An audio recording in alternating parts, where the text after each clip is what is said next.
Okay, we set up a truth table for the statement P or P and not Q. So we set up our P and Q values, and we start by writing, we don't write these down yet. We write this statement down and see what it takes to evaluate this statement. Well, to evaluate this statement, P or P and not Q, we need to know the value of P, and we've got a column for that. That's good. And we need a column for P and not Q. We don't have a column for that, so we write one. Now, can we evaluate this? Well, we've got a column for P, but we don't yet have a column for not Q, so we write one.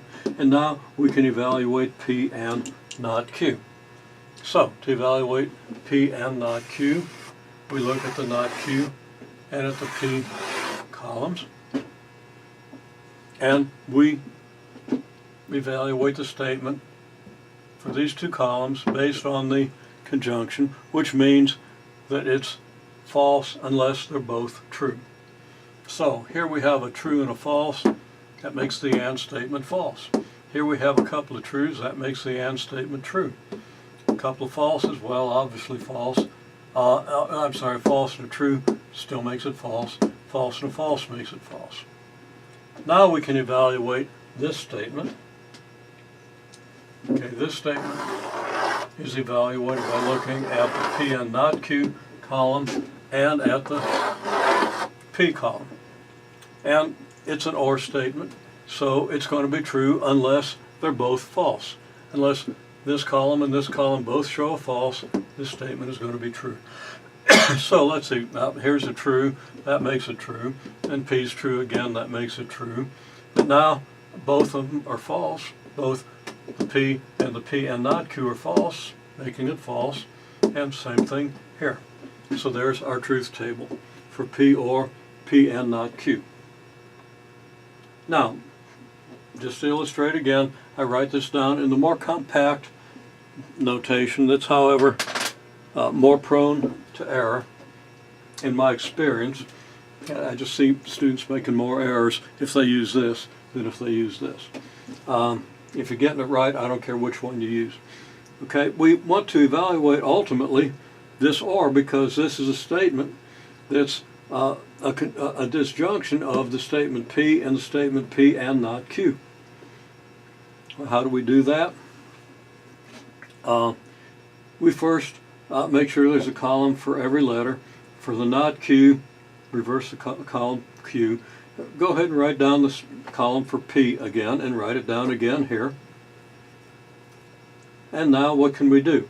Well, at that stage we don't have this blue column or this orange column.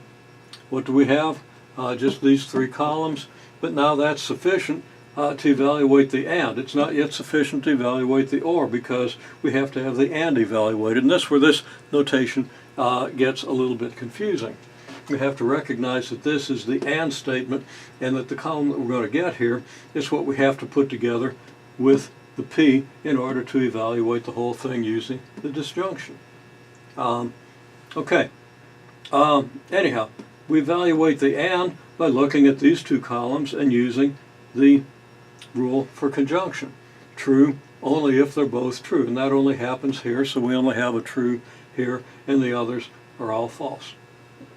Okay, now we got to evaluate this or, but it's going to get a little confusing with all these trues and falses here. Just what we've got to look at in order to evaluate that or. So I'm going to put a